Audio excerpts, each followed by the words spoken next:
Let me introduce my friends here on stage. Next to me, Andy Craig is the Director of Election Policy at the Rainey Center in Washington, D.C. He's a native of Arkansas. Jack Santucci, also you have an adjunct relationship with the Cato Institute. That's right. Jack Santucci here is a professor and a political theorist and author, and he has a book which I highly recommend on this subject, More Parties or No Parties, The Politics of Electoral Reform in America. Oxford University Press, That's congratulations, 2022. Thank you. So, are we all right? You want more sound? You're just grooming me? We should look at the contract on the grooming thing. Sorry about that. So, gentlemen, welcome. Thank you.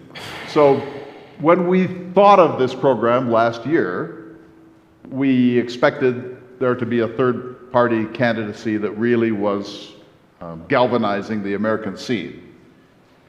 And to a certain extent, Robert Kennedy Jr. has done so. I just looked it up today. He's at about 15%, which is pretty high, but he needs to be 15% in 3 polls to qualify for the debate next week, and he's going to fall short of that.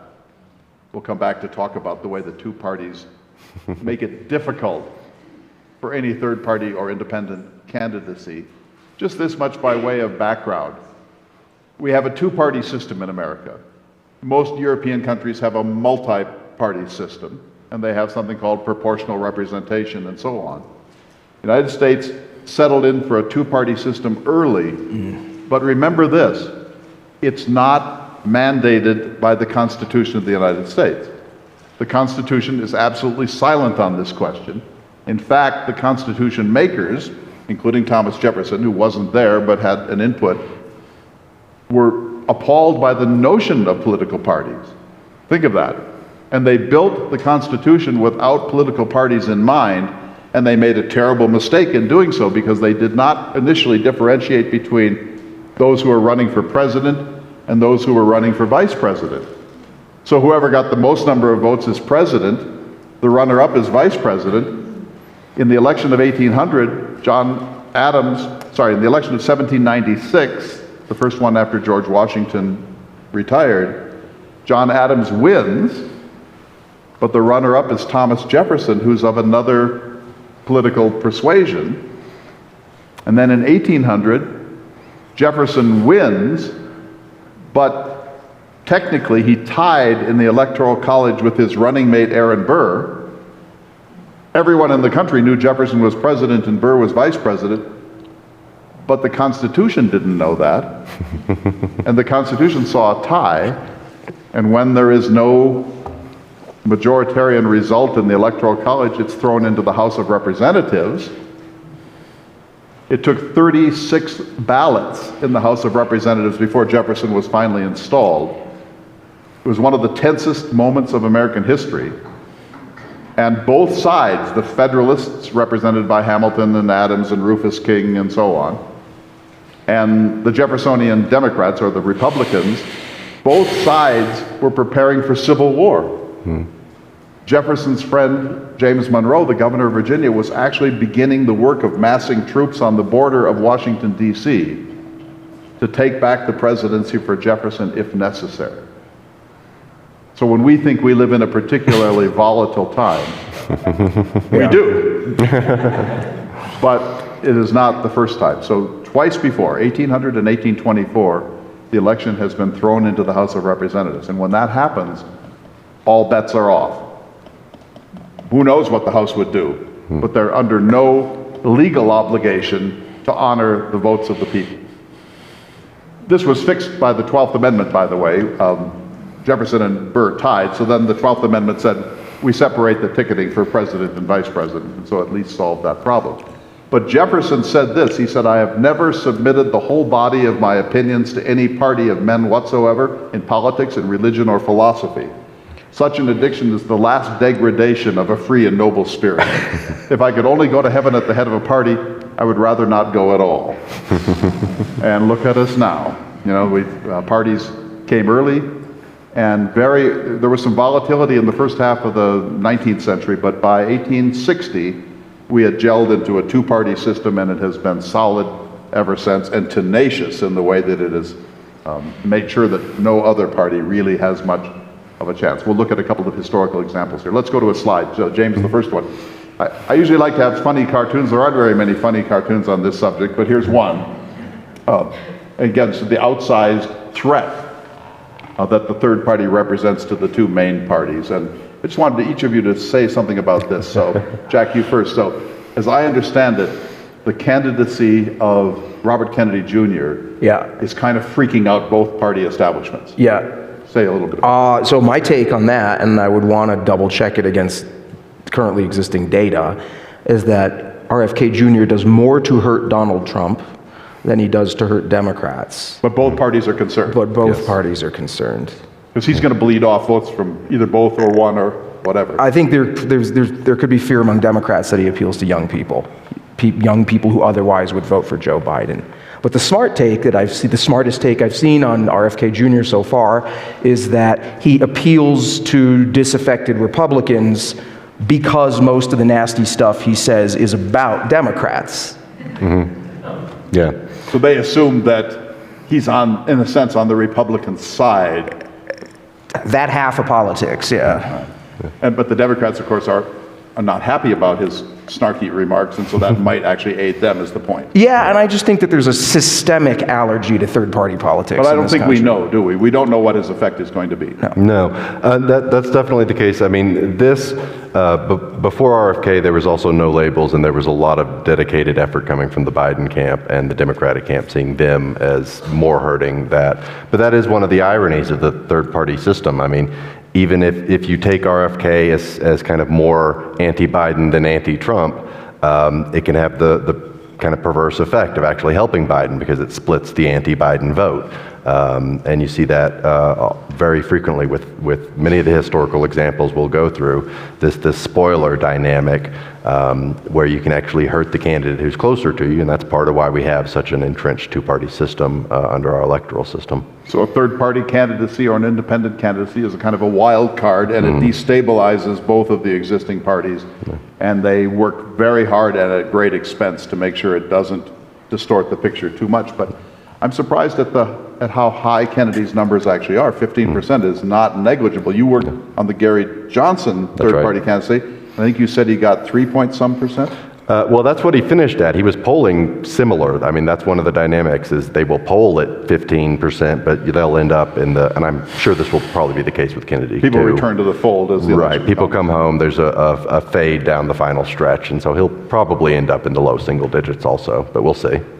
So we do have a third-party candidacy. We have several this year. Marianne Williamson is running, other people are running, the Libertarian has a candidate and so on, but it's not thought that this is going to be as big a factor as it has sometimes been in previous elections. Let's go to the next slide.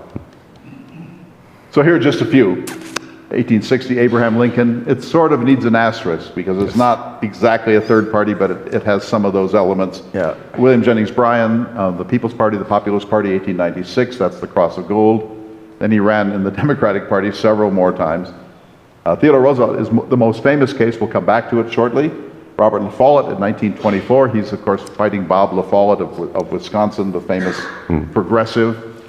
1948, Strom Thurmond ran in the Dixiecrat Party as a protest vote against the coming of desegregation and civil rights. And we'll return to that. Some of you are old enough to remember George Wallace. 1968, he did very well. He got 15% at the election, so he did extremely well. Won some states, And he had, and it's not quite clear what his impact was, but it was important. He ran again in 1972, but if you recall, he was shot in Maryland, and that really took him out of the picture. He got 8.5% in 1972. It was in the parking lot of the grocery store I go to, actually, in Maryland, where I live. but you were somewhere else that day. Yes. Just checking. Ross Perot, of course, we remember 1992. He and Theodore Roosevelt sort of compete head-to-head about who was the most successful third-party candidate in American history. And we'll come back to that. He ran again in 1996 under the Reform Party ticket. Ralph Nader, 2000. almost certainly determined the outcome of the election. We'll come back to that. Elected George W. Bush because, well, we'll come back to that. Ron Paul, 2008. So these are just a few. There have been hundreds of third-party candidacies: the Know Nothing Party, the Anti-Masonic Party, the Prohibition Party, the Anti-Prohibition Party. America breeds these things, but not much comes of it, I think, is the answer to that. But let's go on. I wanted to show you a little list. So this is where we are. 2023 Gallup, very highly respected polling entity, determined that 63% of the American people want a third party, but keep in mind they don't all want the same third party. So it sounds great, right? But it would probably fissure very quickly if it devolved into actual parties. That's up 5 points from 2018. In 2018 it was 57%, now it's 63%. Here's one on third party desire, and I find this one fascinating. Red is Republicans. In 03, which is G.W. Bush first term, they were at 21%. They're now at 58%. So 58% of Republicans say they want a third party. Democrats were at 37 or so in 2003. They're now at 46, so they're up some. But look at the numbers for independents. 75% of independents want a viable third choice in our national elections. So next slide, James. All right, I want to ask you both to weigh in on this when I've gone through this. So I tried to make a list of why third-party candidacies exist. Number one, the candidate actually thinks she or he might win. That's Theodore Roosevelt for sure. In 1912, he thought, hey, I'm Theodore Roosevelt. I'm the famous hero of San Juan Hill. I'm Theodore Roosevelt. I could win this thing. He did not. And he too was shot on the campaign trail in 1912 in Milwaukee, that horrible city. Shot by a filthy anarchist named John Schrank. But he actually thought he would win. Number two, to lay the groundwork for future electoral success. So maybe we don't win this year, but we get name recognition, the public gets used to us, donors come our way, they see that we're viable. So it maybe take 2 or 3 cycles to become a winning party. Number three, to shape the national conversation. So this is very common, that especially involving people like Ralph Nader, if you want an environmental plank in the platforms, you could probably force the two parties to accommodate some of your interests if you show that there's a groundswell behind you in that way. Number four, to build a person's brand. Donald Trump is not a third-party candidate and wasn't, but when he ran in 2016, there's wide belief that he didn't necessarily think he was going to win, but it was going to be great for his brand, and it turns out it was both. Number five, to force the election into the House of Representatives. This is more common than you think.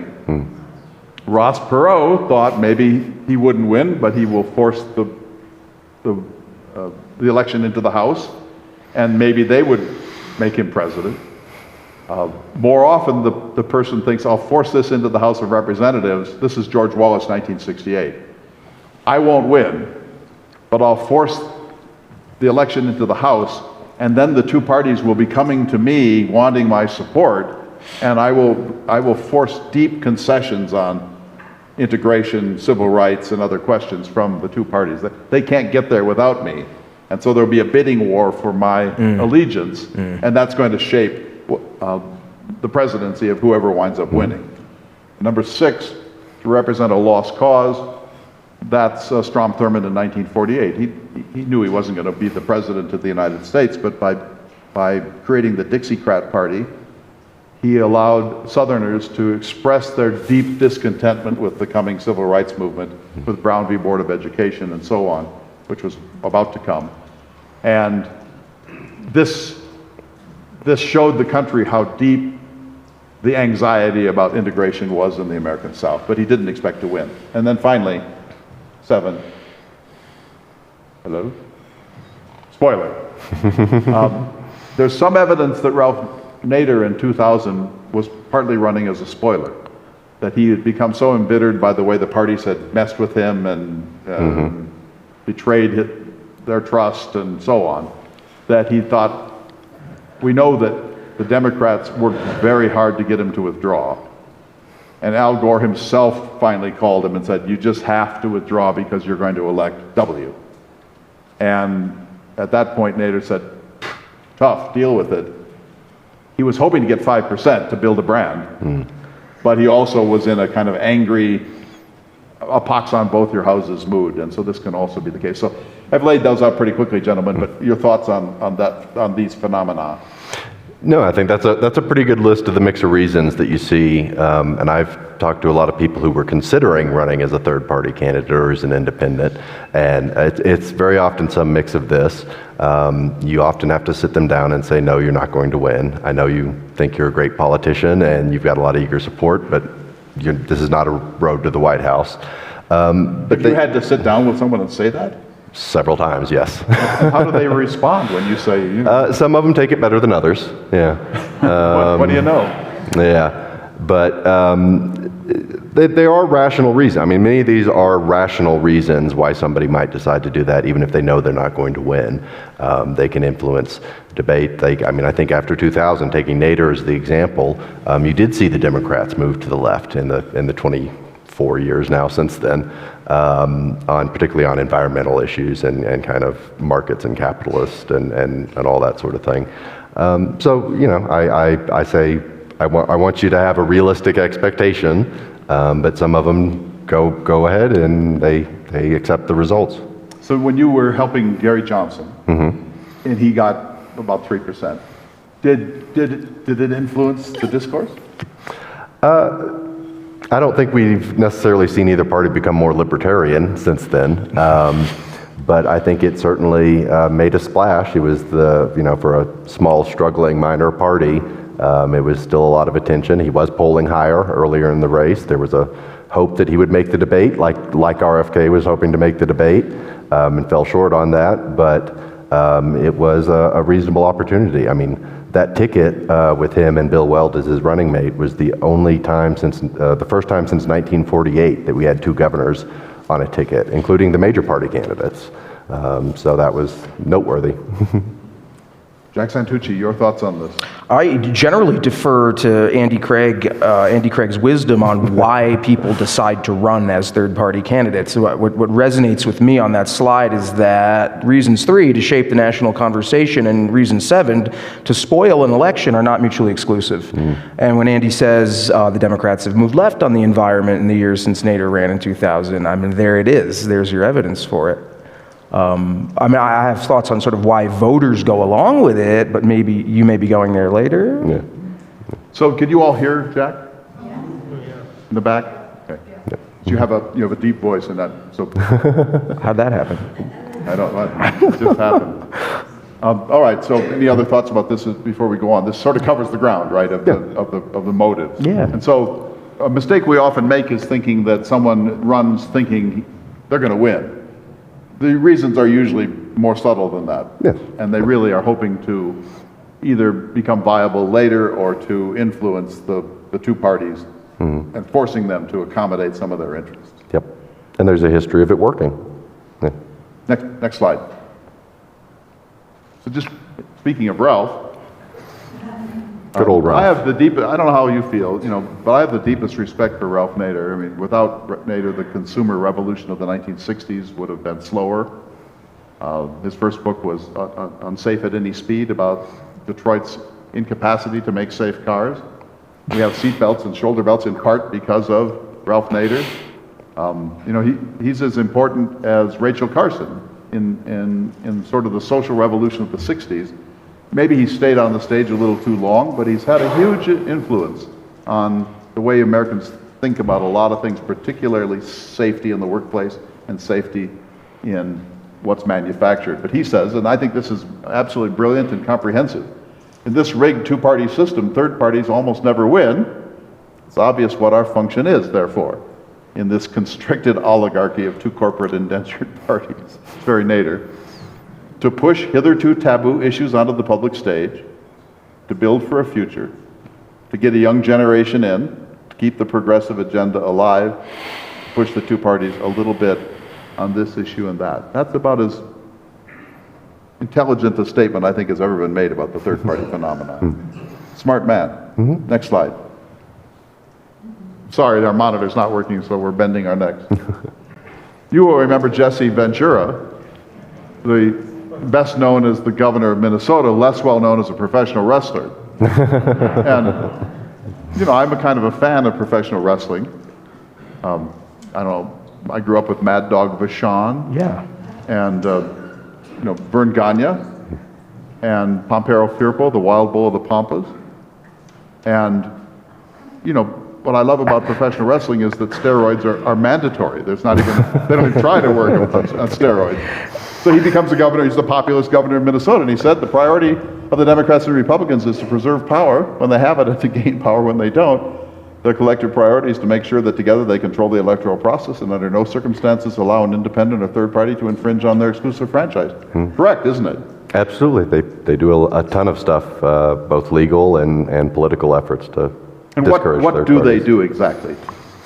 They make it difficult to get on ballots, for one thing. In all 50 states, it's a complicated system. Yeah, and some states are easier than others, but the United States is a huge outlier. I mean, if you're trying to run for Parliament in Canada or England, it's, you know, you get 25, 50 signatures or something. Here you need nationwide to run for president, it's hundreds of thousands of petition signatures. So that's one means. They have the debates. Keep them off the debate stage. Keep them off the debate stage. And they run messaging campaigns saying, don't waste your vote, it's going to be a spoiler. So that kind of goes to why voters do or don't do it, but they certainly try to influence that. I knew Governor Ventura better as a wrestler than I did as a governor. Well, you know, he was a great wrestler. What strikes me about that quotation, two things strike me about that quotation. One is I can imagine scenarios in which one or the other of the major parties actually enables a third-party candidacy because they have formed the belief that that third-party candidacy will harm the other side. And that may or may not be going on with the dude from Massachusetts who's running right now. But the other thing that strikes me about this is the manner in which he talks about the Democrats and the Republicans. You're talking about RFK Jr. now. Jesse Ventura. Or Jesse Ventura. Yeah. As though they are unitary actors. And you can tell that I'm trying, eventually I want to end up there, but I don't view either of these parties as a unitary actor.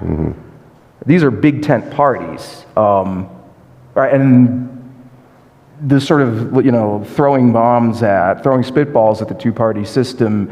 When people tend to throw spitballs at the two-party system, I'm not convinced that they're taking that big tent nature of the parties into account. I'm going to pause there. You don't have to. And let you drag me in whatever direction. I don't want to drag you anywhere. Maybe I'd off like the to be stage, dragged. but, no, let's go to the next one. The role of third parties is to sting like a bee, then die. Richard Hofstadter, who wrote two really important books, Anti-Intellectualism in America and the American Political Tradition. And you see this one quoted all the time, not necessarily with attribution, but this is sort of a short summary of what the third party candidate does. That's very often been the case. You know, you see, for example, the Libertarians with Gary Johnson in 2016. It was their peak moment, and they're back down. Perot had his big moment. The Reform Party did not stick around. The Greens with Nader had their peak, and so that's very often because there often is a backlash from the voters who felt that it did have a result they didn't want of flipping the outcome of the election. I mean, Ralph Nader will never be forgiven by the Democrats for what happened in the year 2000. No. Period. You know, and I think it's kind of fun if RFK Jr. is getting secret money from both parties on the hopes that he's hurting the other one, and it only helps him, right? Well, that's why they let. That's how Perot got into the debate in '92. Is both Bush and Clinton thought he hurt the other more. It was probably a wash that year, but that's why the one time they get a third party in the debate was because that kind of dynamic. Yeah, the Machiavellian behind the scenes thinking, how will this best? Next one. Jim Hightower of Texas, you remember him? I love Jim Hightower. He said, some people say we need a third party. Pause. Wish we had a second. I'll be here all week.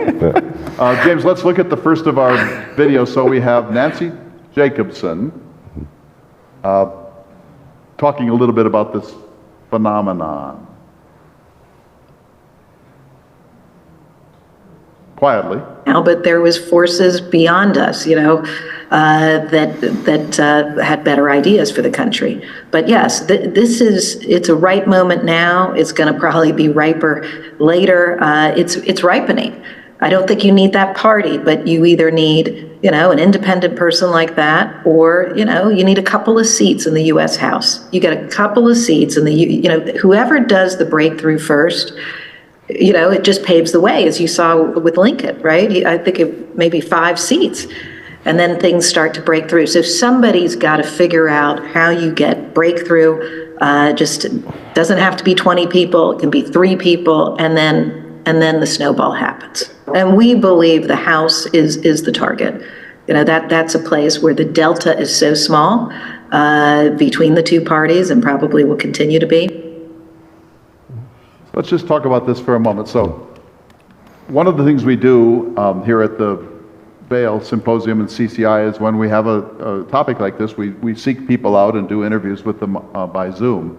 And we wanted to talk to No Label because they, of course, came into our consciousness, especially in the last 18 months, in a big way, that they were going to field a candidate, that this was a serious third-party moment in American history.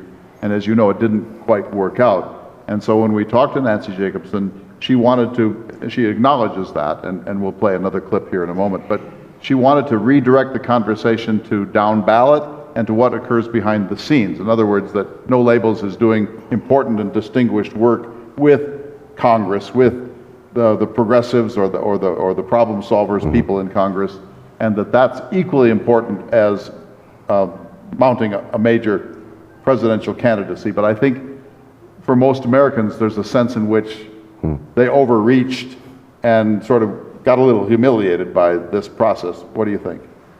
I mean, it's interesting that she talks about pivoting to the down ballot, because initially they were very determined to only run a presidential candidate. Right. They actually have a lawsuit ongoing in New Mexico where somebody, because they had qualified for party status, somebody wanted to run for Congress and they wanted to say, no, we're not doing that. But that's very often where the pivot goes, and not even just for Congress, down to the local level. I mean, there's third-party candidates who do win state legislative seats and things like that. So often people feel that is a more productive focus. I think she's spot on. If the goal is policy change, right, focusing on becoming pivotal in Congress seems to be a much more effective strategy than mounting a third-party run for president. So, James, let's look at former Lieutenant Governor Healy of Massachusetts, who talks about sort of riffing off Jim Hightower. Maybe we don't need a third party. What we need is a full two-party system. So let's listen. There is a very large group of American voters who are not being currently represented in our democracy, that we have a crisis of democratic participation.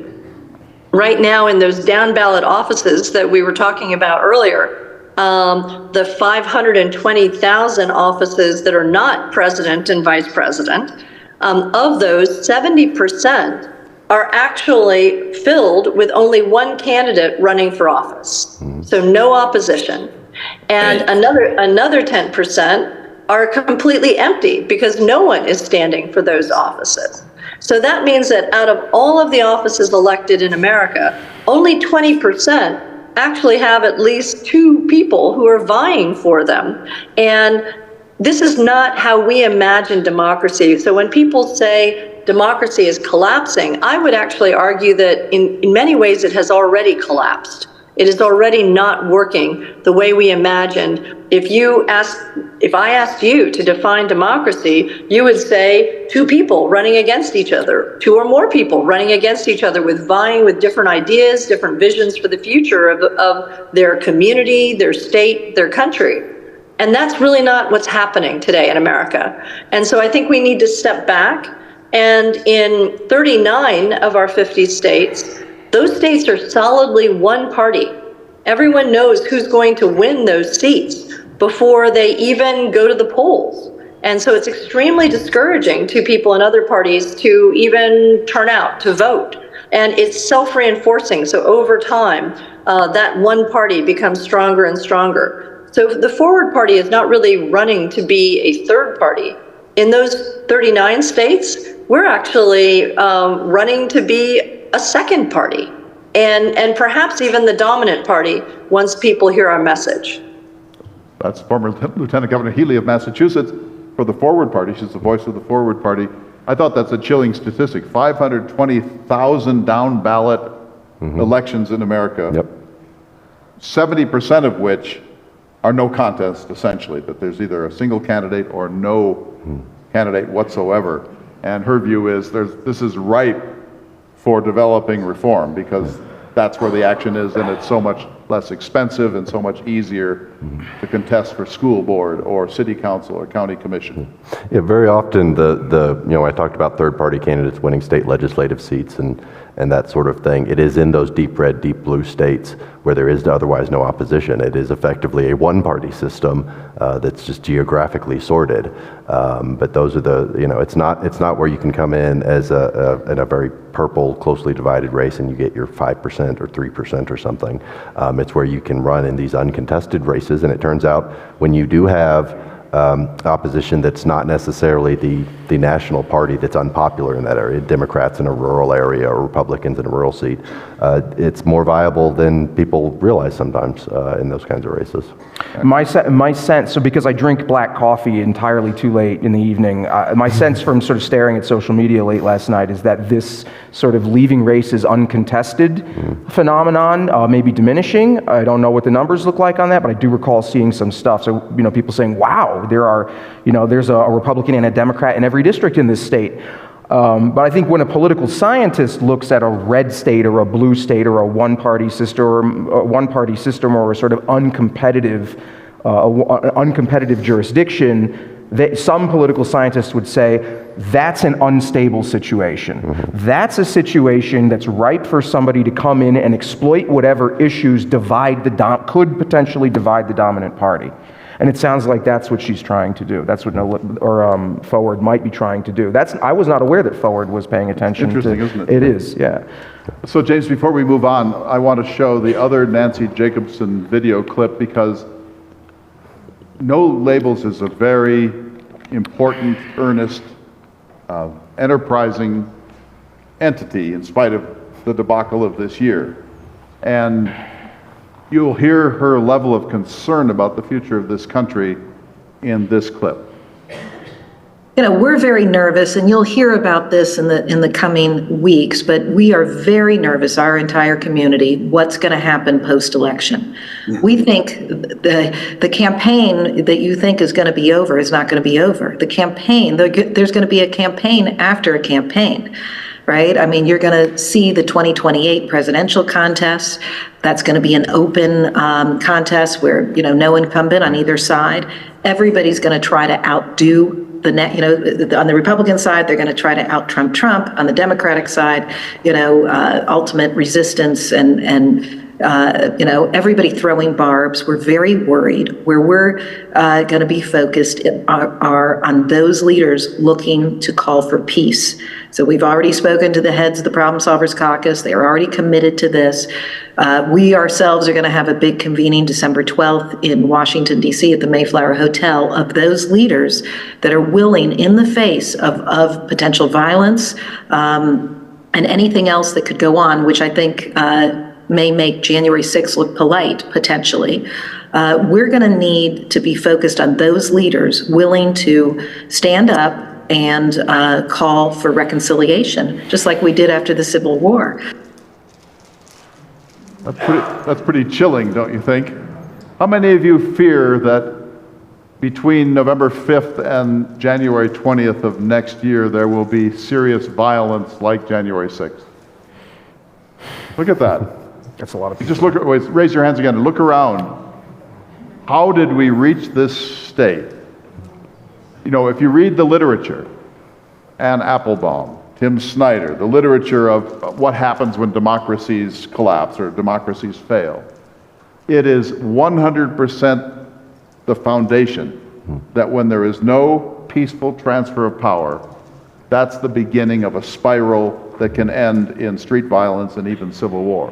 I repeat, they all agree, and they're not all Democrats, they're not all liberals, they're just political theorists and historians.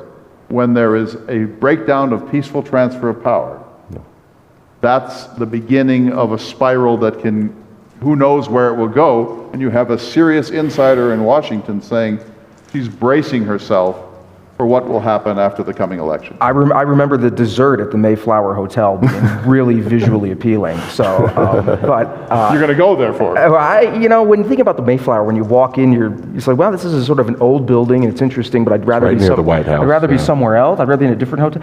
But so, to be serious, when the peaceful transfer of power breaks down, you enter a spiral that sort of leads to the increasing disappearance of democracy. Violence as a tool of politics. Yeah, that's not good. But what's going on in the political science literature right now, political scientists are emphasizing the role of conservative parties, political conservatives, in making peace with some level of welfare state as a precondition for democracy.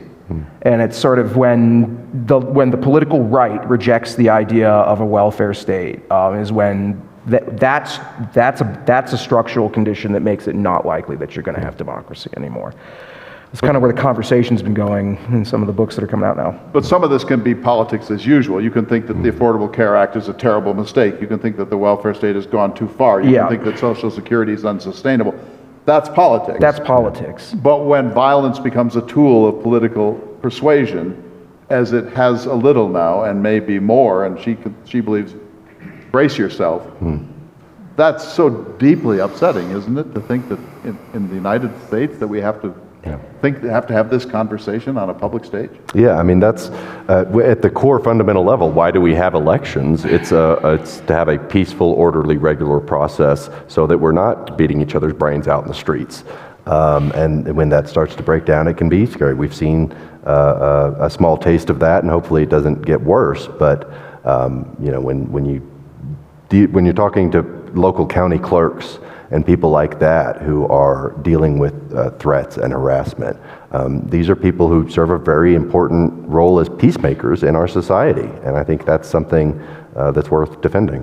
I want to make sure that we're thinking in a bipartisan way here. Let's just say that Donald Trump wins in the election, and it looks like he well might. Do either of you predict violence from the left on the streets of America? It's possible. I think there will be challenges at the electoral count again. There will be the argument that he's ineligible under the 14th Amendment, so you will see that fought in Congress, kind of a reverse of what happened last time, challenging the results. And there could be mass protests. There could be things that spiral into worse. Exactly. My mind goes to the anarchists who were running around in the 1880s shooting politicians. My gut says no, but I could be wrong, and I'm almost inclined to trust your history mind on this, about what I just said. Yeah. Wasn't Grover Cleveland the one who was shot by an anarchist? No. William McKinley was shot by the anarchist. Right, yeah. right. And Teddy Roosevelt. Teddy Roosevelt was shot by an anarchist, yeah. Well, I think maybe just this much about this, that in times of great strain, when the pace of change is perceived to be too fast, or there's a suggestion of a stolen election or chicanery behind the scenes, then the party that feels that it has been cheated out of a legitimate election has to decide, what do we do now? Do we regroup for the next round? Do we file lawsuits and hope that they prevail? Do we feel strongly enough about this that violence is a legitimate tool? And I think that those conversations are occurring in many different quarters of the United States. Yeah. At what point is violence the remedy for a situation in which there has been a gross malfeasance of electoral regularity and legitimacy? Right. I have a friend who has joked for the past 8 years that the liberals should be going out and getting guns for themselves, right? But that was a joke that he was telling. But he's a very sort of institutional Democrat. It makes you wonder, though, whether there are other elements out there who are looking at it. Yeah. Well, and exactly that debate. I mean, that goes back to John Locke and the Declaration. Like at some point, I think we all agree that in theory, like overthrowing a tyranny can justify violence. But when we're trying to avoid having a civil war or worse, it's important that you have that the next election. People have the trust in the system that you can always fight it again next time. And so when that breaks down, that's really when you do start to get to those darker places. Well, what you want is the Al Gore concession speech in 2000, which is one of the greatest concession speeches in American history where he says, I'm not too sure about this. I don't like what happened here. I don't think it was fair, but I wish you well. I will support you. We must transfer power peacefully. We all hold that up, but I think there are conditions under which people were so outraged, in their own minds at least, by the 2020 election that they felt, no, that's not sufficient remedy. Yeah. And on the other side, there was Nixon conceding in 1962 when there was legitimate arguments that there was ballot box stuffing and things like that, but he decided, no, I'm, for the good of the country. As odd as it is to think of Richard Nixon thinking that way, he did, and he did what was probably the right thing. He surrendered the tapes. Yeah. Let's go to the Ross Perot. James, can you bring up the Ross Perot? There we go. So 1992 and 1996. I'm fascinated by this. Next slide, please. There he is in his Dewey defeats Truman moment. Do you remember this? He got the attention of the American people, and he had a chance to win.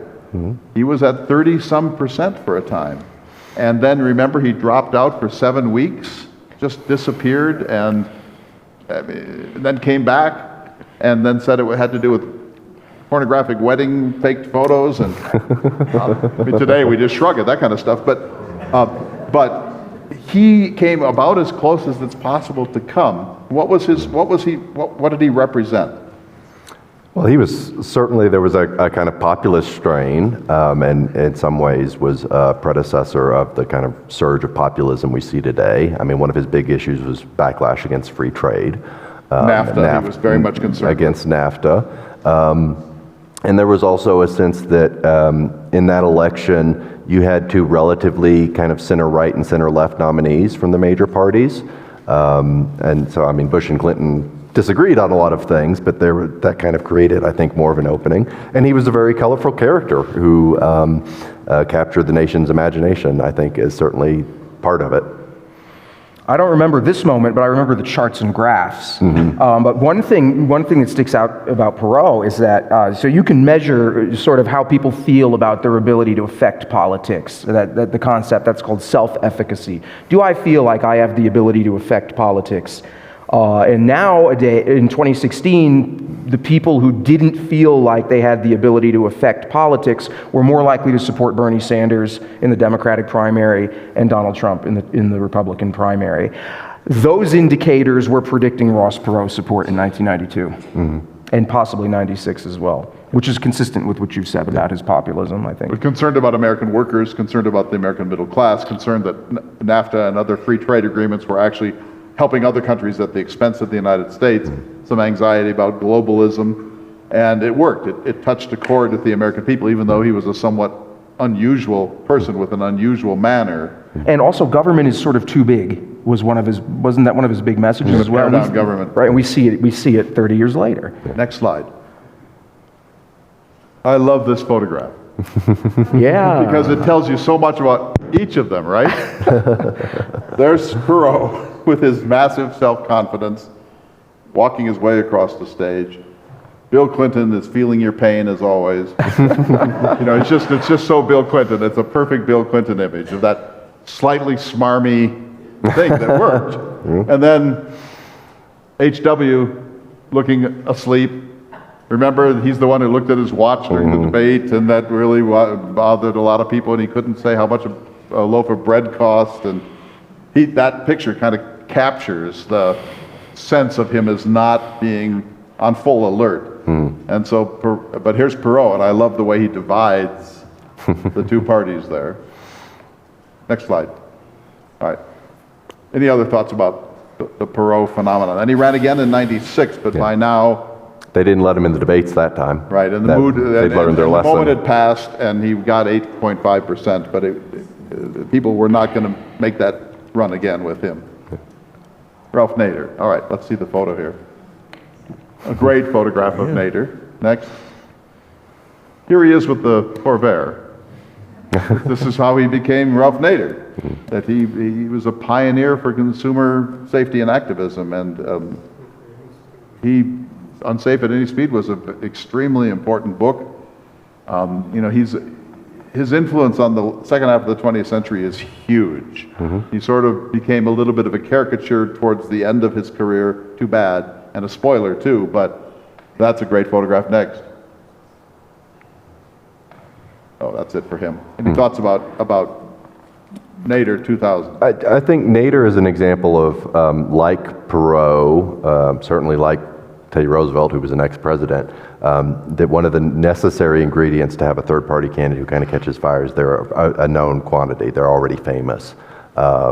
And you know, that's the difference between, even though Nader only got, 2-point-something%, it's the difference between him and the ones who get less than 1%. There's always a lot of candidates each cycle who are running, and they're unknown, and so they don't get that kind of traction.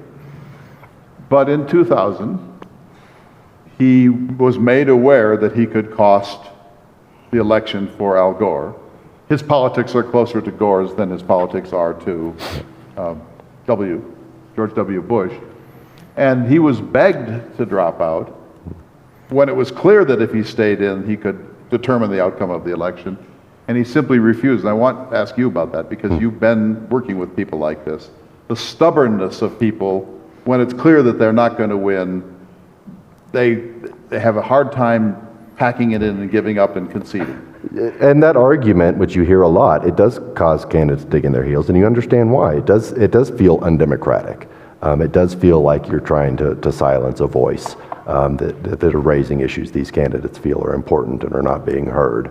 And so that's a very, very common dynamic. I mean, there's very few cases of all these hundreds of third-party candidates of somebody actually dropping out. I mean, Fremont in 1864 was a rare example, because the stakes could not have been higher in that election, and the fear that he was going to be a spoiler against Lincoln, and he dropped out. But it's not very common. Very few of them concede to that. I'm putting myself in Ralph's shoes in 2000. It strikes me that nobody knew 9/11 would happen. Nobody knew that the global war on terror would ensue, and two basic, very difficult wars to prosecute. So it's easy to sort of look back and blame him for all of that, to the extent that we don't like those policy outcomes. But I think if we were to talk to Ralph today, I think he might make a different decision in this party system, in this highly polarized party system. The signs of polarization were already there in 2000, but that was a different era for the two-party system. Yeah. Not a dime's worth of difference was argued. Right, right. It's a lot harder to make that argument today. Yeah. Fair enough. Let's go to TR. TR. So TR, one of my favorite subjects in the world. There he is in the magnificent portrait by Sargent, with his hand on the balustrade, but it's also his hand on the universe. It's an amazing presidential portrait of one of the strongest presidents in American history. So you know the story. He became president when William McKinley was shot in Buffalo during the Pan American Exposition of 1901. Roosevelt at the time was climbing the highest peak in New York, Mount Marcy, typical of Roosevelt, so they had to send a runner. He comes down, does a heroic journey to get to Buffalo, takes the oath of office, serves 3 years and 171 days. The first thing he said when he took the oath was, "I will continue absolutely unchanged all of the policies of William McKinley." They always say that. At the end of that sentence, he stopped observing the policies of William McKinley and went his own path. He wanted to be reelected in his own right. He felt that that had to be the vindication of his life. He was reelected. It was the largest majority in the Electoral College and the largest majority in the popular vote in 1904. Then on that night, the night of his great triumph, he calls in some reporters and says, the spirit of 2 terms only has been one of the bulwarks of American happiness. I therefore will not serve a 3rd term or run for a 3rd term. He was later asked, did you ever regret having said that? He said, every day for the rest of my life. So when he leaves the presidency on March 4th, 1990, he goes on a year-long safari in Africa. He did it, he said, so that his hand-picked successor, William Howard Taft, would have a chance to establish his own style. J.P. Morgan, his old antagonist from Wall Street, learned of Roosevelt's safari plans, and he issued a one-sentence statement saying, "We understand that former President Roosevelt now goes on a year-long safari in Africa. Wall Street expects every lion to do its duty." While he's in Africa, he learns that Taft has drifted to the right, that Taft was never really on board with the full progressive agenda, so Roosevelt feels personally betrayed. He challenges Taft in 1912. The system then was not our system, and so it was largely behind the scenes machinations. Roosevelt is denied the nomination in Chicago, crosses town and forms the Bull Moose Party, and then mounts the most successful third-party candidacy in American history. Why Bull Moose? Because he was asked, "Are you ready?" He said, "I'm as fit as a bull moose," and that's what did it. Let's look at this next one. That's after 1912, after he got thumped. And you see him now looking portly and old and slump-shouldered, and the moose is not doing very well either. And so that was a flash in the pan. Yeah. What happened was, and I want you to speak to this, Andy, is that Roosevelt was a national hero. He was one of the most charismatic people in American history. He was the first cowboy president. He was larger than life in every possible way. And that's probably what accounts for his success, or near success, in 1912. But down ballot, not much effect. And so he couldn't bring a party with him, and so that's why he left, and you see the Bull Moose on life support. Yeah, and one of the things about that we saw again in 92, so Wilson only got 43% of the vote, something like that. But because of the way it works with the Electoral College, it was a landslide in the Electoral College, because you win all these states with 42 upon pluralities. And the same thing happened with Clinton and Perot. Even though Clinton never got a majority of the popular vote nationwide, he was able to sweep landslides in the Electoral College. And so that's one of the reasons that it's hard to gain traction. It's hard to do that strategy of throw it to the House, because unless you're pulling very nearly equally exactly from both major party candidates, you just give one of them an Electoral College landslide. It's hard to bring both of them down below the threshold. Right, bring them both down equally so that you actually can pull that off, so that you have a But deadlock. remember, when I showed that list at the beginning of why people do it, to influence the election, or both parties then feel they must respond to that platform. What happened was that Wilson then put into legislation many of the progressive planks of the Bull Moose Party. So he co-opted all of that, and if Roosevelt had not stood for election, it's not clear that Wilson would have been such a progressive. That's part of how the Democrats ended up becoming the Progressive Party, which was not the case previously. I mean, Democrats had been the Conservative Party. So this, preparing for tonight, a little bit of a disappointment, thinking we don't really have the third party phenomenon that we were kind of thinking we might have this year, but you can't look at it merely like that, can you? It's about shaping, it's about influencing, it's about how the others respond, what gets on the table that otherwise wouldn't have been on the table. I think I thought I knew a lot about Bull Moose progressivism for a while, but because of the times we live in now, people are studying Bull Moose progressivism a lot lately. So I could say something stupid about voting behavior, but point is we're starting to learn about the types of voters who participated in the Republican Party split of 1912. The interesting thing to me about Bull Moose progressivism is how it reshaped the institutional landscape of state and local government. Long-term effects on the institutions used in state and local government from that faction of the party that walked out. We get primaries, we get recall, we get initiative, we get referendum. Council manager form of government, the list goes on. Yeah. Those are all progressive ideas that percolated into the country. And you see, one of the interesting things to notice is that we get constitutional amendments during these periods of progressive motion. So the first 10 amendments to the Constitution are right off the top. They're really an addendum to the Constitution. Right. Then you get 11 and 12, which are kind of procedural. The next three, 13, 14, and 15, are post-Civil War adjustments of the very fabric of American political life. Then things go quiet until the Progressive era. Then you get women's suffrage, direct election of senators, income tax.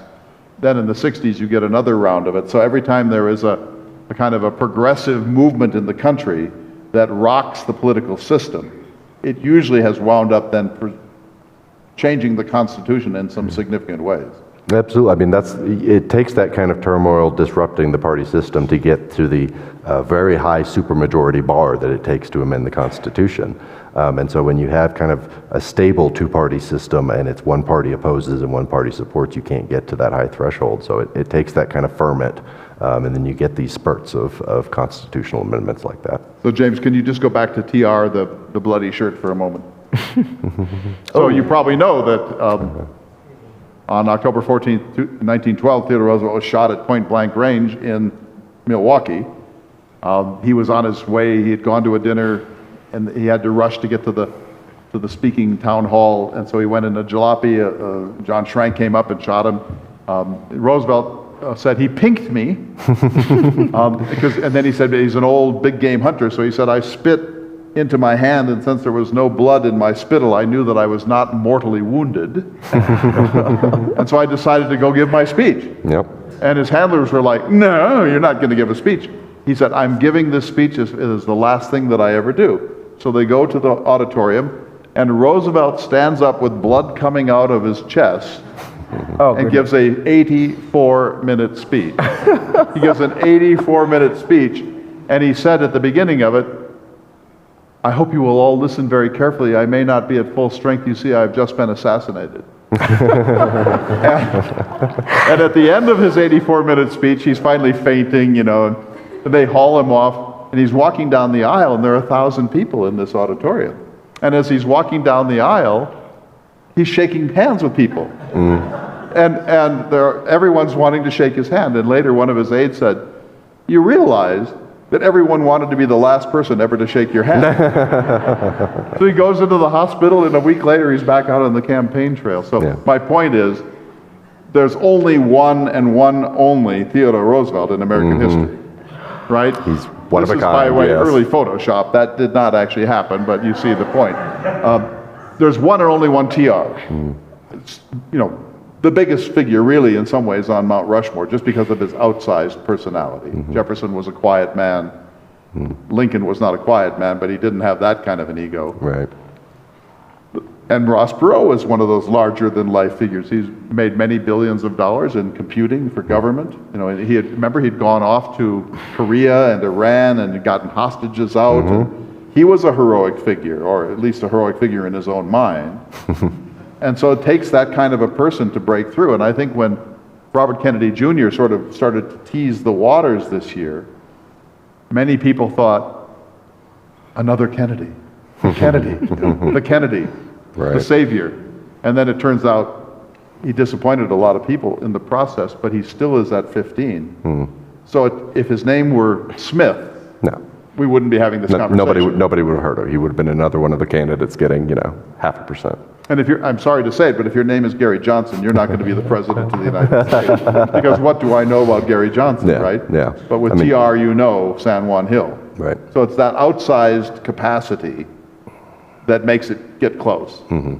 But he was also a creature of the two-party system for a long time. Yeah. That matters as well, probably. So he understood party politics in a way, perhaps, that some of these other guys don't. Right. So we're going to be able to have a sustained conversation with the audience, questions, and some will be coming in from the streaming. And so think of those. It'll be another few minutes. But I want to just get to step way back here. So what have we shown here? Third-party candidacies don't work. They're interesting. They can have an effect, but they don't elect that person. So far, never. Possible exception, Abraham Lincoln.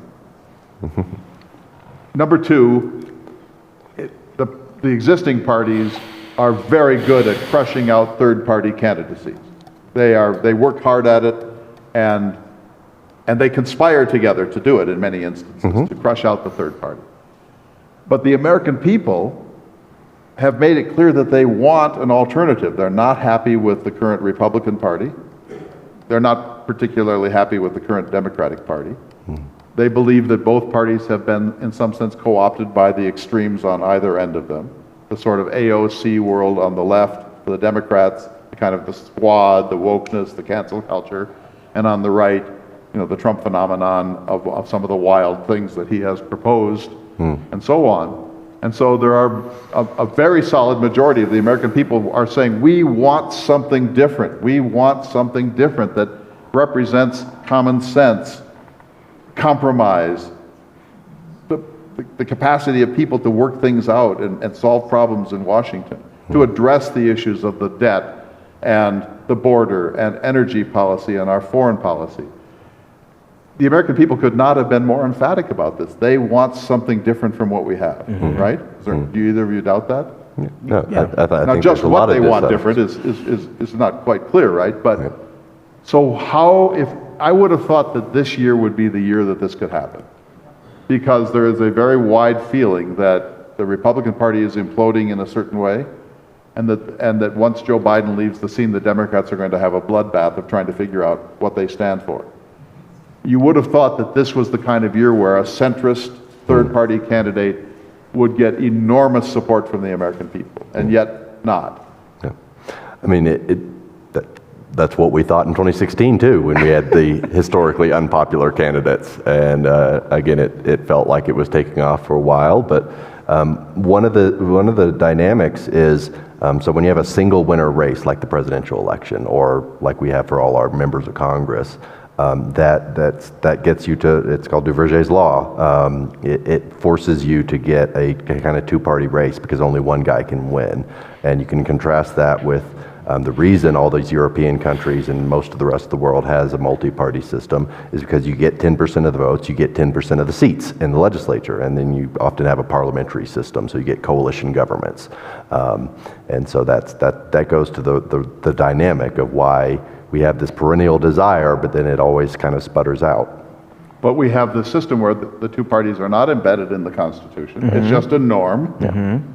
We could change it tomorrow. But the American people proved to be very conservative, and especially the entrenched parties, very conservative about allowing this kind of a change, even though if you're a democracy, theoretically you want the people to be gratified in their need for something different. Can we put Mayor Bloomberg's back up Mayor for a minute? Bloomberg. I think that's what he's got there is a bit overstated.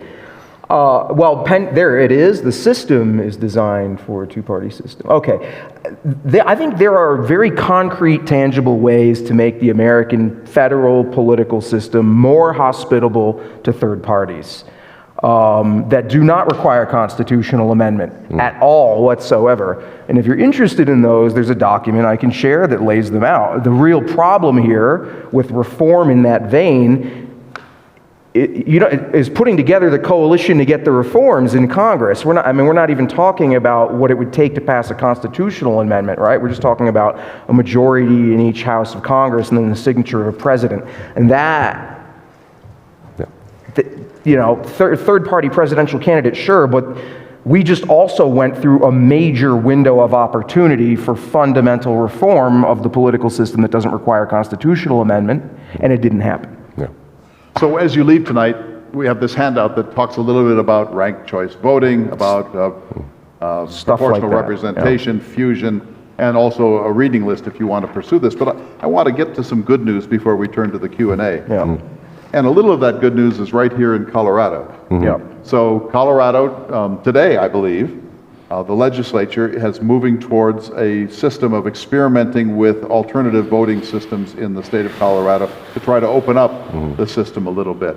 Colorado, when we think of the idea of the laboratory of democracy, you Coloradans have really used that idea in some extraordinary ways in the last 15 or 20 years, and this is the whole idea of the laboratory. If this works in Colorado, then presumably Michigan might want to try it, or Alabama might want to try it, but it has to be tried somewhere first. And I think what's going on in the state on this, whether it works or not, is an interesting attempt to open the system back up. And that's absolutely the history of these big structural changes in the American system. So the 17th Amendment, you had states initially pushing to have their own elections before it became a constitutional amendment with women's suffrage.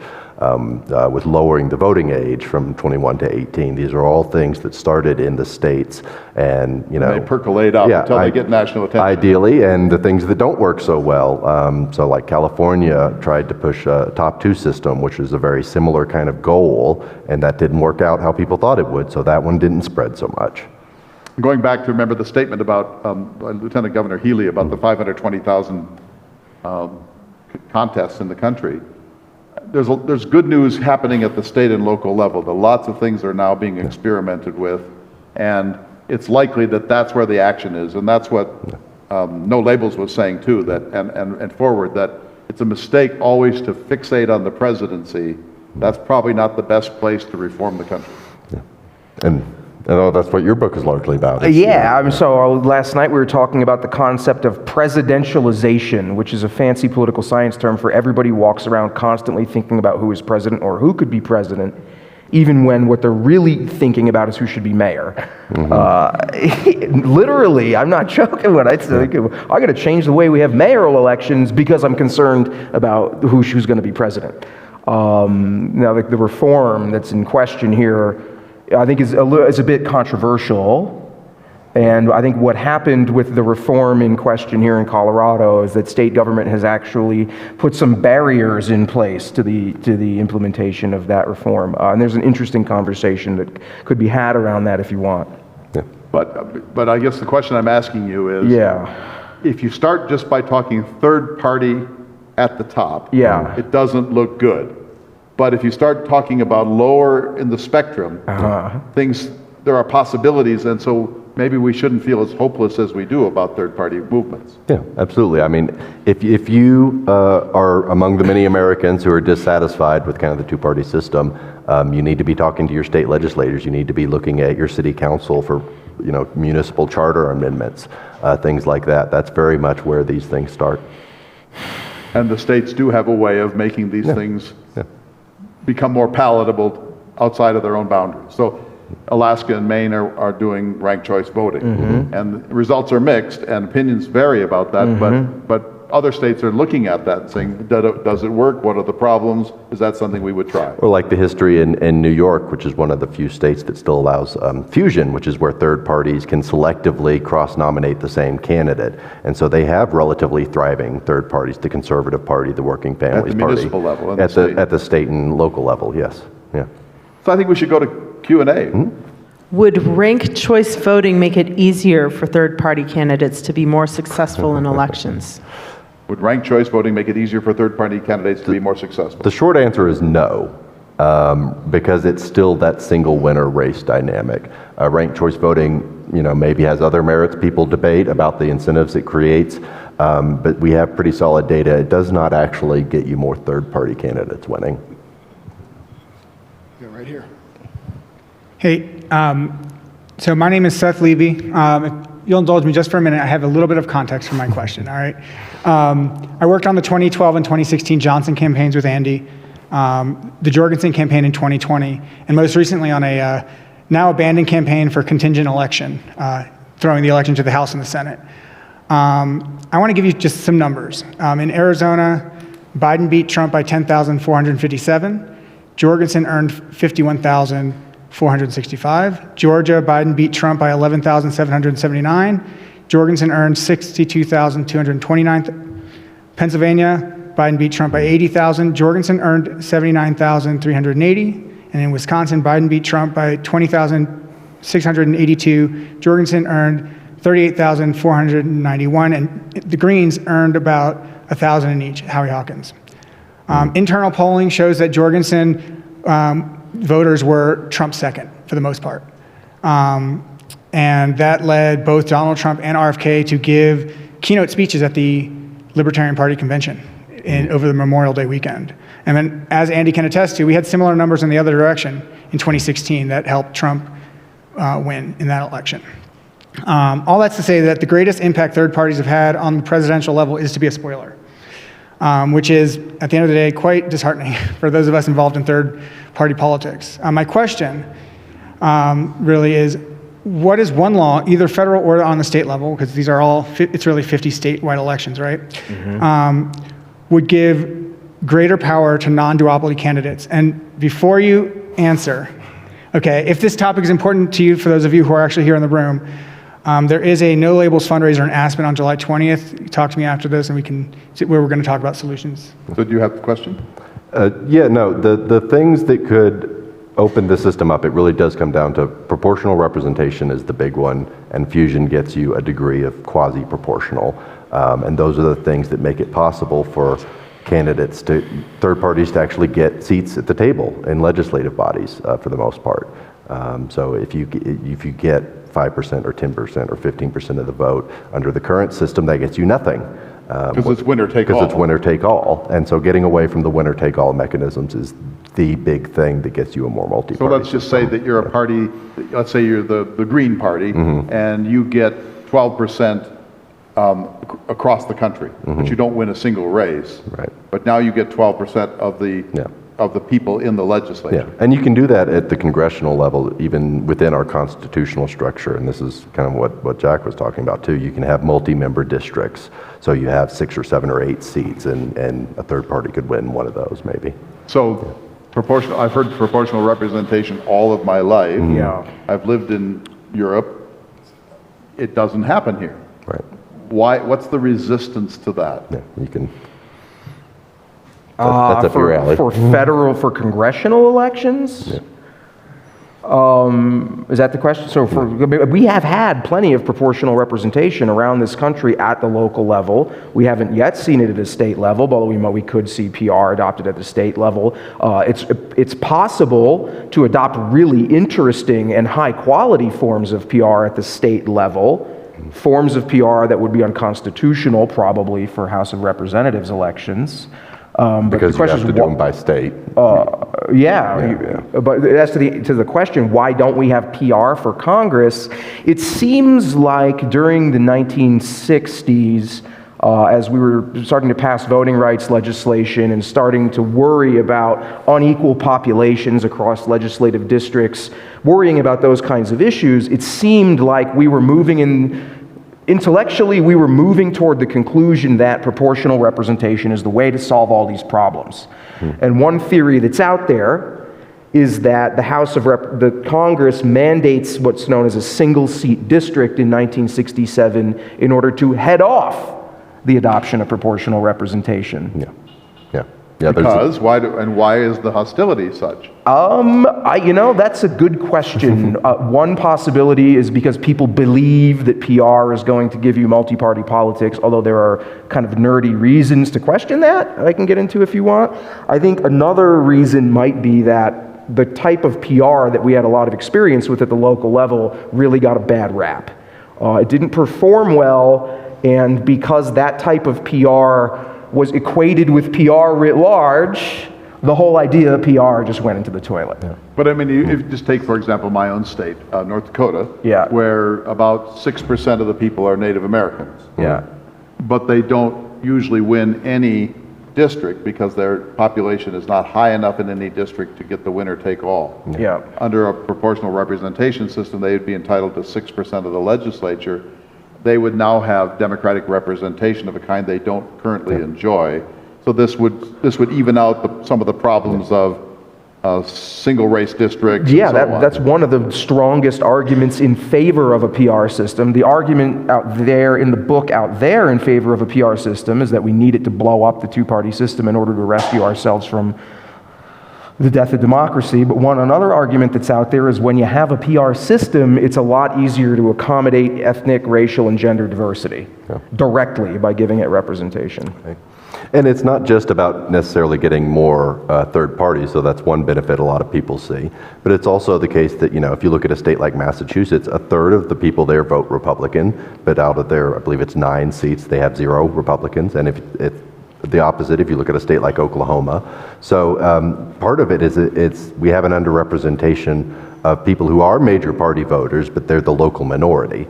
And those are often the more moderate people, the more moderate rural Democrats or urban Republicans, and they don't get a seat at the table either under the current system. Go on, next question. Where are you? Yes. So next question. It's kind of funny because I see these third-party candidates as like Preston Tucker fighting the big three, and they just have so much power. It's really near impossible to get into one of those seats. And I don't know if we can solve this at a presidential election level, but I've got a theory, and see if you guys can figure out how it might be put into place. If we were to restructure the Congress so that every party could run, but they could only get 40% of the seats. In other words, those 40% would be available to Republican, another 40% to Democrat, and 20% to anybody else who can get the signatures and run for X amount of seats. So there's so much effort being put out there to get a majority that really most of it goes for getting the seats. It's a numbers game. It's not about issues. It's not about merits. It's about getting that edge. And I think if we take away the ability to get that edge, they would have to argue everything on the merits. Now, I don't know if you guys can figure out how we could do that other than a small war or a constitutional convention, but that's my theory. And So there actually was a history of something kind of similar to this. What you're hitting at. It's not proportional because it doesn't follow the vote percentages. But in Illinois, they used to have they had 3-member legislative districts, and parties could only run a maximum of 2 candidates. So it was called limited block voting, if you want to get into the kind of nerdy electoral system of it. But that was one approach to try to get at the same thing. The problem with it is you want it to be responsive to the voters. You don't want to necessarily have a system where if the voters really do want one party in power, then they can give that. So, but there is a history of systems kind of similar to that where you put a cap on how much any one party can get. Which then means, let's say that each party gets 40%, they can't pass anything without having a relationship with the other 20%. You would have to have coalition governments. And so like then this is what's happening at the moment in Israel, that the Netanyahu party or the coalition is falling apart maybe, and so he has to accommodate each of those other party interests in order to stay in power. Right. That can go both ways, of course, but that's the idea, that no party can exist without making accommodations of other points of view. Yeah, and the counter argument is it does at some point get too fractured. So Israel has a system where it's all 120 seats, pure PR nationwide, so you can get like 1% or 2%. They've tried to raise the threshold, but it hasn't really worked very well. And that's the counter argument that people who've defended the American two-party system have said that if it gets too runaway, then it gets too fractured and it can be destabilizing. Yeah. So from our online audience, what is a plausible path to get a third or multiple party option onto our political landscape? So we've talked about how hard this is. Yeah. What's it gonna take? What can you imagine the scenario in which this happens and the TR Perot Nader person actually wins? I think, well, that presidential election's tough, right? I think you're always going to have a Republican or a Democrat in the White House. The closest you're going to get with multi-party politics is a Republican who's endorsed by the Libertarian Party as well, a Democrat who perhaps is elected on ranked choice transfers from a Green in the White House. So this is what happens in Germany. The Green Party doesn't command the legislature, but it has an enormous influence because it garners a lot of votes. Yeah, and then so how do you get something like that where in the legislature, in Congress, there's a third party presence? And I think part of the answer is that the third party has to signal to one of the majors that it's going to be a reliable coalition partner, right? The point cannot be, I want to get in there and just be a chaos agent. Because if you do that, watch how quickly both parties pinch you right out of the political system and repeal your PR.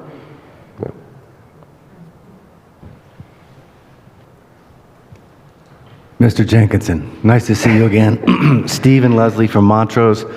I want to circle back now to what you were talking about earlier about this whole thing about fear. And fear of what's going on with the election. And then you brought up RFK Jr. several times.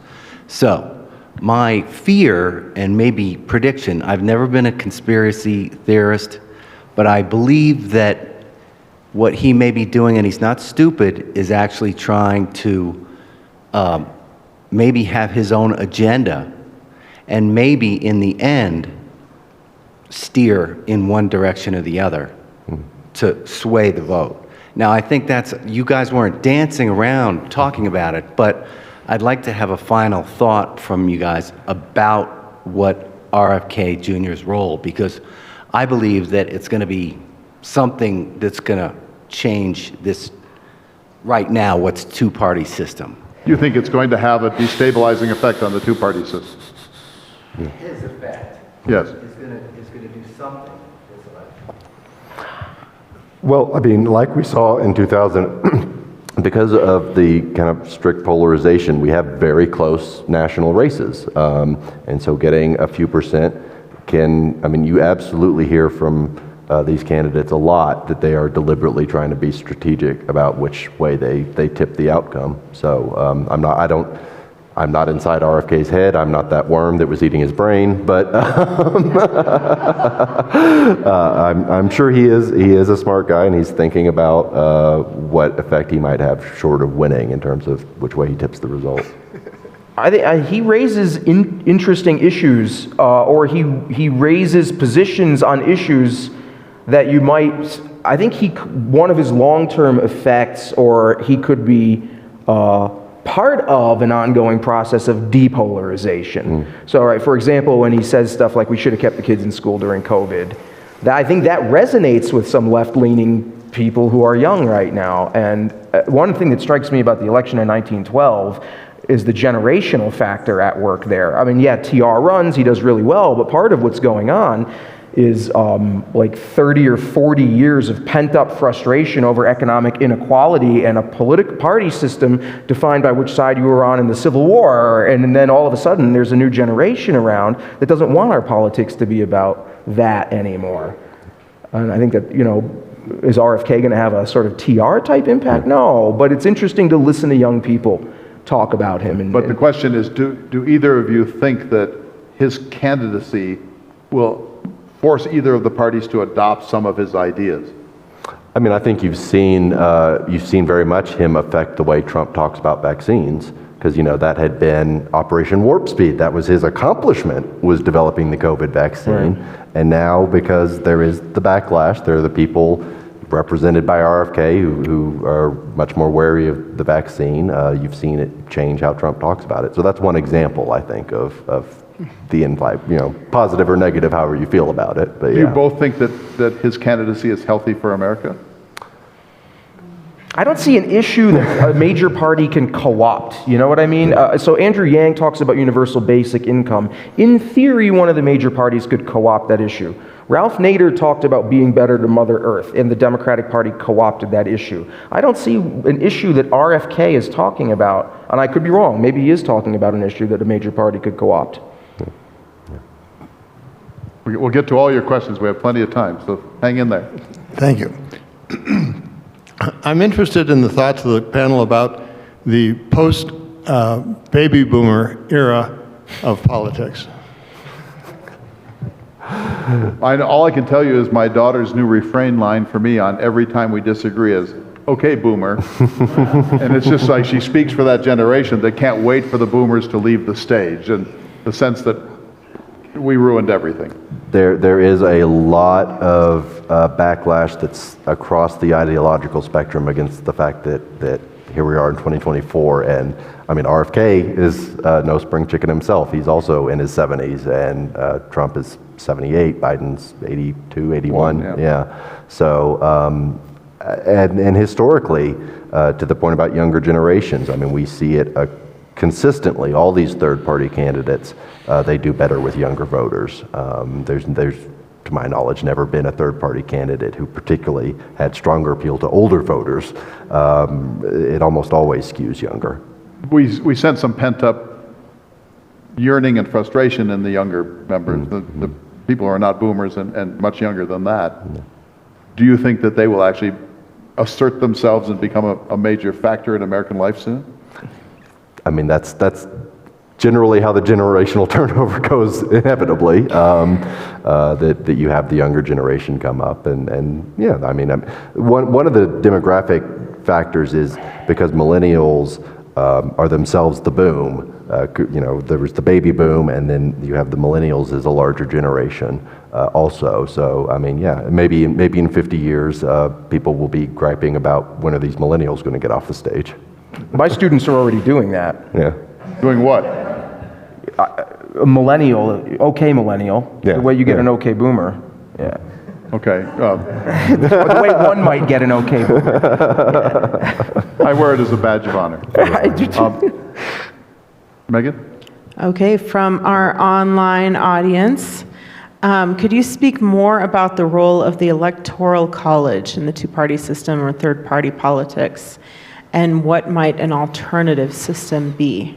I think it's fundamental. It is the fundamental cause of two-party politics in this country, because in order to become president, you need to win a majority in the Electoral College. And in order to do that, you need to have the most votes in 48 of 50 states.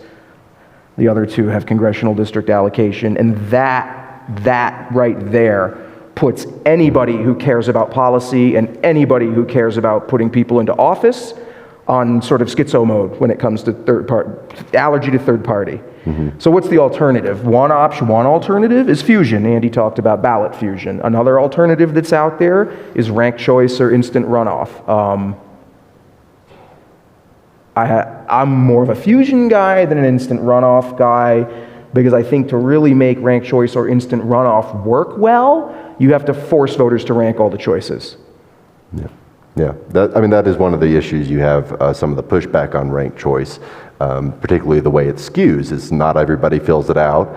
You will get sometimes minority voters, sometimes lower income voters are more likely to undervote, is what it's called, and so they're not considered in the final outcome. But absolutely, the Electoral College is, like the presidency itself, is kind of the dominating thing that everything else in our political system operates in its shadow. And of course, it's embedded into the Constitution itself, so it would require... There are people who, there's the National Popular Vote Compact. They think they can work around that. They think, but it has some issues. But the other thing is the way that each state allocates its electors is not embedded into the Constitution. That's true, yeah. It's just what we call a sort of equilibrium institution, right? If they're doing it and they're doing it and they're doing it, we better do it too. And therefore, it's hard to change. But younger in my life, the Electoral College had lots of defenders, fewer now than before. I think there's a movement, and pretty widespread, when we're seeing the distinction between popular vote and Electoral College vote, that there's a fairly widespread view that it's time for us to really address the problem of the Electoral College. And for the longest time, and still, that's coming mostly from Democrats because they've been on the losing end of that twice in our lifetime. But the trends are actually the Republican advantage, the efficiency of their vote distribution. It's starting to trend the other way. So we may well see it go the other way, where a Republican loses the Electoral College while wins the popular vote, and that will really shake up the politics of the Electoral College, for sure. Two things that haven't come up yet tonight, and I'd just be curious to know what you think their impact is. First is, on a good day, we're happy if 50% of the people turn out for an election, i.e., half of the people that could vote don't. Going back to when Ross Perot was in, I may have the number wrong, but I believe Bill Clinton actually won 17 or 18% of the vote and became president because of the way it split and the fact that, at least half the people didn't vote. So that's the other thing. The other thing is, what we hear about all the time, what impact you see is the effect of social media and just media in general now on our politics, and how it has, in my mind anyway, skewed and really poisoned things. Right. Well, one important thing about social media, which is the disruption of our time, when we talk about these historic waves of disruption, it's often been new communication, the printing press, radio, and now the internet. But one thing it's done is it's homogenized our politics. We don't see the regional variation. So when we talk about runaway polarization, that's because the political parties used to be these more diverse regional coalitions. You would have liberal Northeastern Republicans versus conservative. You would have conservative Southern Democrats versus the liberal Northern Democrats. And because it's all one national conversation now, you see much more uniformity in terms of a Republican in rural New York and a Republican in Alabama, or Democrats across the country. So I think that's definitely a big part of what's going on. I think another effect, I'll get to the voting question as well, but another effect social media probably has is denying the outcome of an election, right? There's been plenty of that in our history. Someone had an article the other day about how prevalent that was in the late 19th century. The difference is that you didn't have a radio or a Twitter account you could use to tell all of your supporters this election was stolen. And that came to mind when we were having the earlier conversation about the sort of potential for violence in the political system. As to low voter turnout, is the question sort of why do we have such low voter turnout? What would the effect of a bigger voter turnout be? Well, I would argue that we saw a lot of that in the 2010s. We saw, historically high levels of voter turnout in 2016, 2020 certainly, 2016 potentially, and your high altitude is affecting the way my brain works right now. But there was a U.S. House election where we saw voter turnout on a level we hadn't seen since 1930. Man, help me with these numbers. No, that's right. The turnout has actually been going back up, and one part of that dynamic is, for the long time, the assumption had been higher turnout helps Democrats, but it was actually Trump bringing out previously low engaged voters, and so that partisan conventional wisdom has kind of flipped about which way high voter turnout benefits. Take a couple more, and there's quite a few up here, James. We've been talking a lot about no possibility a party president or a third party truly getting power, and going back to Lincoln as being the first time that there was, or the last time that there was any real change coming from a third party, and that was a splinter party to a great extent. But I think of what is the black swan event that is today's world. There's a lot of things that are different. Gentlemen talked about social media. That's clearly something that's different. It seems to me that there's enough splintering, like the Pikes Peak Republican Party that's splintering off, and other places splintering off, and a significant weakening of the central Republican and Democratic Party, going back to the primary times in the 60s. So with those kinds of things being different, is there more of an opportunity in the next 30 years for a significant change than when we look back the last 100? Well, kind of by definition, a black swan crisis event is very hard to predict. So I don't know what the big, huge crisis shakeup moment might be. But the demographics of this country are changing fast, and that's going to have a huge impact. That's certainly part of it. You could have, who knows? You could have a major party nominee who suddenly drops out in the middle of an election, and then that really shakes things up. That's a possibility people have talked about. And it's not outside the realm of possibilities this year. Possible, yeah.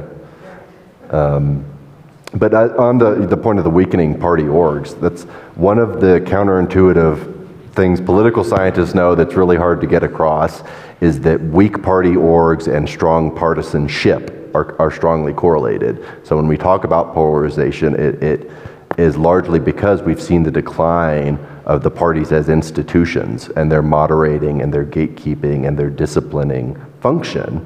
And so everybody hates parties, but then we have all these reforms that weaken the parties. Primaries is one of them. Campaign finance laws have had this effect too, and it backfires where you get somebody who comes in that wouldn't have been able to get through a stronger party organization leadership, like Trump did, like Bernie almost did. With the last election, I know there was concern with foreign influence. I would like to ask the panelists if they believe that there's safeguards put in place since the last election, or is that still a concern for the coming election? Yeah, a great question. The idea of foreign influence, Russia, China, other actors. Have we tightened the safeguards? Well, to a degree, it's very hard to do because we have free speech, and so if you have the Russians, famously Jill Stein went to this gala in Moscow, and Putin was there, and people drew their conclusions about that. I will say that we do have, one of the concerns with foreign influence is about like hacking voting machines, and we really do have, particularly compared to historically, very secure systems for the actual voting machines and the tabulation. And so I do not, for all the things I worry about, I do not worry about the Russians or the Chinese or somebody. In the actual machines. Yeah, tampering with the actual machines. But on social media, another question. Yeah, people are going to say what they will on social media, and that's very hard to police. My brother often says humanity is still figuring out how to live with the internet. Yeah. Or fire, for that matter. We're not really good about absorbing emerging technologies. What you said earlier, that the printing press, the Reformation is almost impossible to imagine in the way that it turned out the without wars the of religion and everything. The wars yeah. of religion. Then you get Jefferson's election in 1800 was because his party realized that presses were inexpensive enough that they could have a lot of them, and so they flooded in a way that Obama did with the internet in 2008. They flooded the discourse. Television was used very effectively by John Kennedy. So each emerging technology provides disruption and opportunity for those who figure it out faster. Yep, absolutely. So we can look forward to the era of deep fakes. AI. Yeah, that's the hot video. news. What are we going to do about that? Yeah, that's one of the things people are talking about. Maybe the third party will be an AI candidate who doesn't even exist. It's funny you mentioned that. There's a guy running for mayor of Cheyenne, Wyoming, who says, I'm just, ChatGPT will tell me what to do. And I don't think he's going to win, but yeah, it's a possibility. Here we go. Just a few more. Hello. You've discussed some of the obstacles put in the way of third-party candidates. You didn't talk about funding. How much money would a third-party candidate have to raise just to get going? And how hard is it for a non-famous, a non-Kennedy third-party candidate to raise those funds? How hard is it to actually get going? If you're starting from scratch, like Kennedy is, that's why his running mate is who she is, because there's no limit on self-funding, so he found a very rich woman to fund his ballot access efforts. Just to get on the ballot nationwide, you're talking on the order of $20, $30, $40 million. And that's before you even get into, ads and campaign staff and all the rest of it. We're talking about a $4 billion campaign this year, maybe. It's unprecedentedly expensive. The major parties will spend a couple billion each. Right, and so imagine if you're some person who has good ideas for America, and you have $100,000. Yeah. Well, you start a blog. Right, yeah. Here we go. Thank you very much. I'm very much enjoying this conversation. I have a modern history question and a current events question. The modern history question is, the first time I voted in a presidential election, I voted for John Anderson. So I'm interested in finding out what you can say about his candidacy and so forth. The second question relates to, I think, what you were referring to is what's going on here in Colorado. June 6th, I think Governor Polis signed a bill that has some amendments in it that's going to make it more difficult for some of the unaffiliated people to be involved. And just from a personal perspective, I've been trying to be an election judge as an unaffiliated person and beating my head against the wall because they have some rules about filling it up from people from the primaries first. And that's at $14 an hour after, and late nights. So I just wanted to get your thoughts on these things. Yeah. I'll take responsibility for not having John Anderson in our slideshow, because when I was putting it together, several people said, "Who was that?" And so he was one of the more successful. He got, I believe, about 8%. Right. And he was polling much higher. So one interesting thing I'll say about John Anderson, we talked a little bit about debate inclusion and this dynamic of, so what happened in 1980 is Reagan actually agreed to debate John Anderson, but Carter would not. And so there was just the Reagan versus Anderson debate, and that was probably part of maybe why he did well. But Carter held the line, and then eventually they had just very late in the election a Reagan versus Carter debate, because Reagan agreed finally to do one without Anderson. But Anderson absolutely, and so for example, in New York, the Conservative Party was happy with Reagan, so they cross-nominated. He was on the ballot as Republican and Conservative. The Liberal Party in New York was not happy with Carter, and so they nominated John Anderson, and that quite possibly, it ended up being not a very close election in the Electoral College, but that possibly flipped a state like New York was Anderson's impact in that race. What was the year when, I think it was Carter v. Ford, when there was a sound problem? They stood for 20 minutes on television and said nothing. Remember that? Yeah, there's been... We kind of long for that today, but they stood for 20 minutes. Right. And they didn't leave, they didn't sit down, they just waited for the technical issue to be solved. Luckily, we have much better sound people here today doing... Absolutely. James, where are we? We have a couple more, let's do it, and then we'll stop. Yeah, we've just a couple more. One more online question here. How might public funding of elections impact third-party possibilities, and could that ever pass in Congress? What if we got serious about campaign finance reform and had total public funding, no PACs, nothing? Well, that can cut both ways, because like the question about ballot access, when you have limits on your ability to get, I mean, that's why you ended up with the running mate, because that's a loophole. But it can, when you have these kind of limits on who can give money, it can favor the incumbents. It can favor the status quo in a way that's kind of not the intention. But on public financing, we actually do have a public financing system for presidential elections, and it has not gone so well because Obama He bailed out of it. bailed out of it, and since then neither major party candidate has done it. But so actually right now the only candidate who's still taking money out of that fund, which is the $3 checkoff on your tax form, that fewer and fewer people actually do. But in this cycle, Jill Stein is probably the only one actually taking money out of that fund. So let's do one more. Yeah. I'd first like to thank you. The presentation was absolutely excellent. The fear factor. The panel was asked if the Democrats lost. I did not hear the answer if the Republicans lost. Could you let me know what the feeling is on that? So, I mean, so Nancy Jacobson was saying we can expect chaos, and not necessarily violence, although that too, but there's going to, the election's not going to end. It's going to play itself out endlessly in ways that make last time look like a warm-up act for how crazy, prolonged, disruptive, and destabilizing it will be. And violence is in there too. So it's hard to know, right? But it's so hard to say this because you want to be as nonpartisan as possible, but President Trump did encourage a significant protest against what he took to be a stolen election.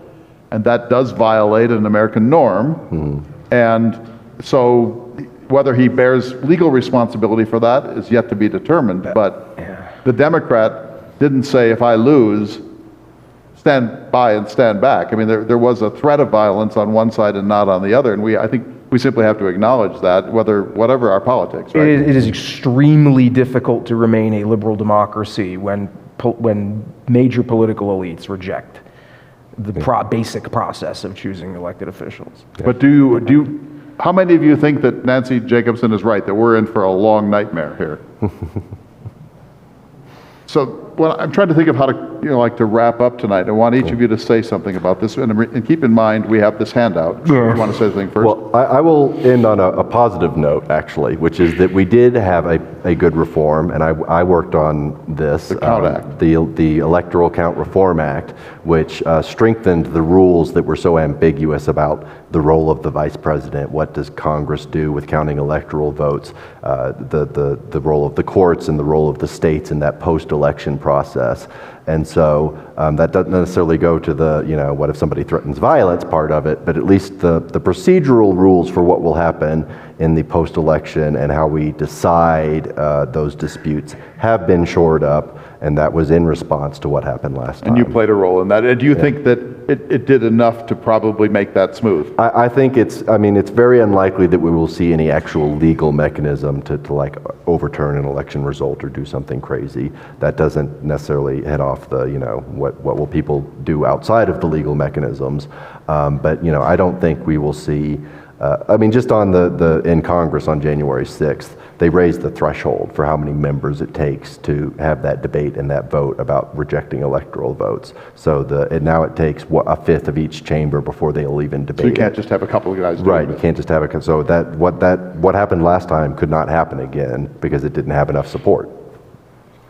So, I guess I want to say this. This has been an interesting evening. I really appreciate you. I appreciate the questions and the people who are on, listening across the country. Thanks for hanging in there. This is a hard one because it's not a flashpoint controversy like guns in America or something. This is a little bit more in the nuanced world. But here's my feeling about this, and I think a lot of you agree that someone's going to win the election. But it's going to be contested. That whoever wins the election, there's going to be a sense of an unresolved feeling about its finality afterwards.